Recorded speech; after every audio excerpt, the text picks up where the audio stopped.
ఆయనకు తెలంగాణ ప్రజల పట్ల ఈ ప్రాంతం పట్ల ఉన్నటువంటి ప్రేమను ఇవాళ చర్చల్లో భాగంగా చూపించబోతా ఉన్నాడు.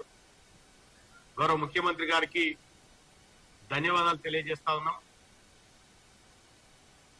అయితే ఇంత చక్కటి వాతావరణంలో ప్రజల ఆకాంక్షల మేరకు ఇరు రాష్ట్రాల ముఖ్యమంత్రులు కూర్చొని మాట్లాడుకుంటా ఉంటే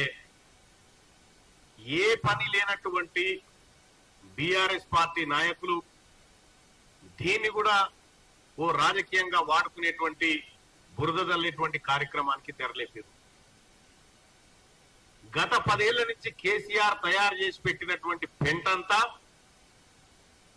కడిగి తెలంగాణను సంపూర్ణ విముక్తి చేసే దిశగా గౌరవ ముఖ్యమంత్రి రేవంత్ రెడ్డి గారు అడుగులు వేస్తా ఉంటే ఇవాళ కాంగ్రెస్ పార్టీ ప్రభుత్వం ముందుకు పోతా ఉంటే మరి కేసీఆర్ గారికి ఆయన పరివారానికి మనసున పడతలేదు. అయ్యో ఉంటే మా లెక్క ఉండాలి కదా, మా లెక్కనే ప్రజల్ని మభ్యపెట్టాలి కదా అనేటువంటి ఉద్దేశంతో ఇవాళ బీఆర్ఎస్ పార్టీ నాయకులు వ్యవహరిస్తా ఉన్నారు. 10 ఏళ్ల కాలంలో మీరు జగన్మోహన్ రెడ్డి గారు కేవలం మీ స్వార్థ రాజకీయాల కోసం తప్ప దేనికోసమన్నా ప్రగతి భవన్లో మీరు వాడుకున్నారా? ఓ 2 రాష్ట్రాల ముఖ్యమంత్రులు కూర్చొని మాట్లాడి ఉన్న సమస్యలేంటి అనేటువంటి చర్చ ఎప్పుడైనా జరిగిందా? కల్వకుంట్ల చంద్రశేఖరరావు గారిని మేము అడుగుతా ఉన్నాం.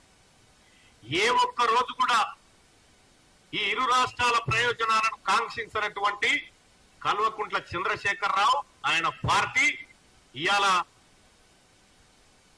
సుదీర్ఘకాలం పెండింగ్ లో ఉన్నటువంటి అంశాలను పరిష్కరించుకునే దిశగా కాంగ్రెస్ పార్టీ ప్రభుత్వం ముందుకు పోతా ఉంటే ఇలా జీర్ణించుకోలేకపోతా ఉన్నారు.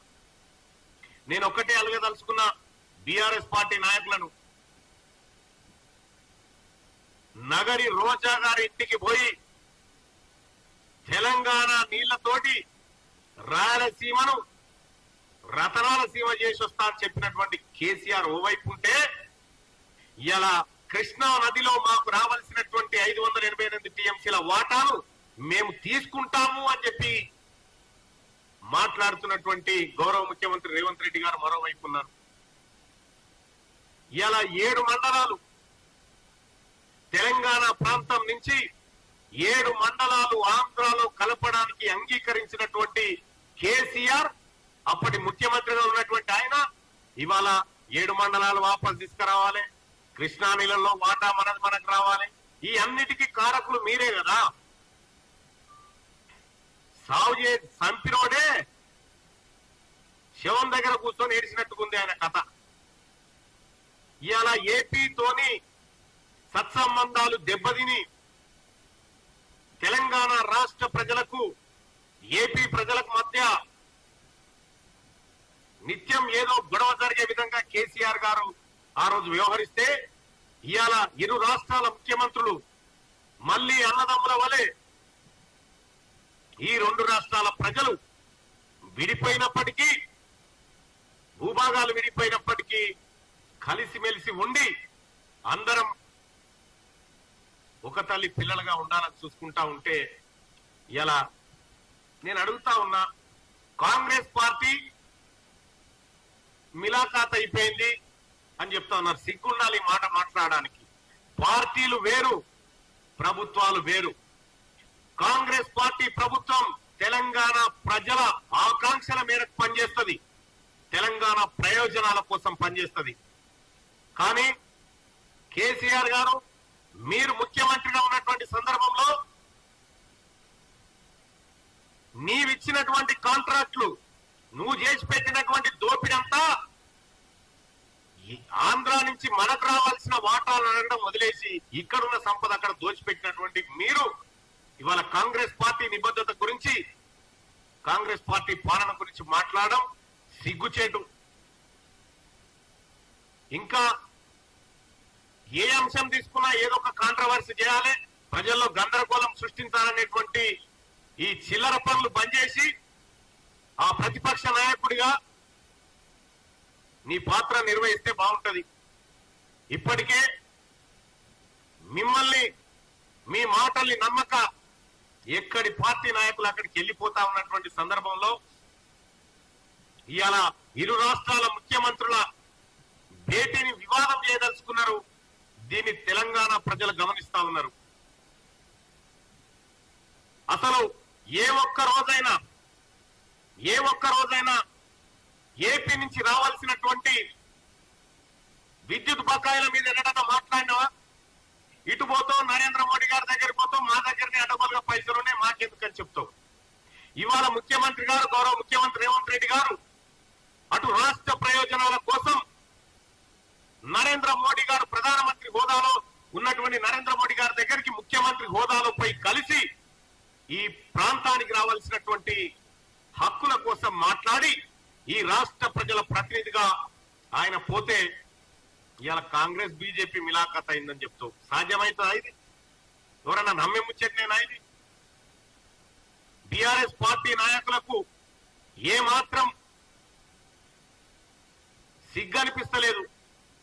ఎందుకు చెప్తా ఉన్నామంటే ఇవాళ తెలంగాణ రాష్ట్రంలో ఆర్థిక దోపిడీ, భూదోపిడీ, వనరుల దోపిడీ చేసినటువంటి కేసీఆర్ కుటుంబం ఈ రాష్ట్ర ప్రజల ప్రయోజనాలను ఎప్పుడు పట్టించుకోలే. తెలంగాణ రాష్ట్రం ఏర్పడినటువంటి నీళ్లు, నిధులు, నియామకాల కోసం ఇవి నెరవేరాలనేటువంటి ఆకాంక్షతోని ఆ తల్లి సోనియా గాంధీ కాంగ్రెస్ పార్టీ అప్పుడు యూపీఏ గవర్నమెంట్ తెలంగాణ రాష్ట్రాన్ని ఇస్తే రాష్ట్రాన్ని కుక్కలు చింపిన ఇస్తరాకులాగా మార్చినటువంటి కల్వకుంట్ల చంద్రశేఖరరావు గారికి ఎలాంటి అర్హత లేదు ప్రస్తుత భేటీ గురించి మాట్లాడడానికి అని చెప్పి తెలియజేస్తా ఉన్నా. కనీసం ఈ భేటీని స్వాగతించాల్సింది పోయి విమర్శలకు దిగుతున్నటువంటి బీఆర్ఎస్ పార్టీ, మీ పార్టీ ఆయుసే దినదిన గండం మోరేళ్ళ ఆయుసు, పెద్ద మనగడలో ఉండే పరిస్థితిలో లేదు. ఇవాళ తెలంగాణ ప్రజలు హర్షిస్తా ఉన్నారు. ఇరు రాష్ట్రాల తెలుగు ప్రజలు గర్వపడతా ఉన్నారు. ఇరు రాష్ట్రాల ముఖ్యమంత్రులు అన్నదమ్ముల వలె కూర్చొని సమస్యలు పరిష్కరించుకోవడానికి ముందుకొచ్చినటువంటి సందర్భంలో ప్రజలంతా సంతోషపడతా ఉన్నారు. కాబట్టి మేము ఒక విషయం చెప్పదలుచుకున్నాం కేసీఆర్ గారికి, ఆయన పరివారానికి, అందరికీ. 10 ఏళ్ల పాటు గతంలో ఉన్న విభజన సమస్యలు అట్లా ఉండగా 10 ఏళ్ల పాటు నువ్వు తయారు చేసిన పెట్ట మామూలుగా ఏం లేదు. 10 ఏళ్ల పాటు అనేకమైనటువంటి సమస్యలు సృష్టించరు. ఇక్కడ కృష్ణానది నీళ్ల వాటా విషయంలో సుప్రీంకోర్టులో ఉన్న కేసును వాపసు తెచ్చుకుంటావు, అన్ని సమస్యలను జటిలం చేసినావు. ఇవాళ కేసీఆర్ చేసిన పాపాలను కూడా రేవంత్ రెడ్డి గారే కడగాల్సినటువంటి పరిస్థితికి వచ్చింది. సోదరులారా, జగన్మోహన్ రెడ్డి గారు ప్రగతి భవన్కి వచ్చినప్పుడు గాని మీరు అటు విజయవాడకు పోయి ఇటు తిరుపతికి పోయి ఇక్కడ దర్శనాలు చేసుకొని వచ్చినప్పుడు కానీ ఏ ఒక్కరోజైనా అక్కడి ముఖ్యమంత్రిని మీరు ఆహ్వానించిరా మాట్లాడుకుందామని, లేదంటే మిమ్మల్ని జగన్మోహన్ రెడ్డి గారు ఆహ్వానించిరా? మీరు ఎప్పుడు కలిసినా గొంగడి కప్పుకొని చీకట్లో కలిసేటోళ్ళు మీరంతా. మీది చీకటి రాజకీయం. ఇవాళ కాంగ్రెస్ పార్టీ ప్రభుత్వం గౌరవ ముఖ్యమంత్రి గారు చేస్తుంది పక్కా ప్రజా ప్రయోజనార్థం చేస్తున్నటువంటి వ్యవహారం. ఇక ప్రతి పని వెనకాల కేసీఆర్ కుటుంబం రాజకీయ ప్రయోజనాలు చూసుకుంది. ఇలా గౌరవ ముఖ్యమంత్రి రేవంత్ రెడ్డి గారు తెలంగాణ ప్రజల ఆకాంక్షలను చూస్తా ఉంది. రాష్ట్రంలో తెలంగాణ రాష్ట్ర విభజన బిల్లు సందర్భంలో ఇదే ముఖ్యమంత్రి గారు గౌరవ రేవంత్ రెడ్డి గారు ఆ రోజు అసెంబ్లీలో తిరుమల కొండలో వాటా కోరిండు, పోర్టులు కావాలని కోరిండు.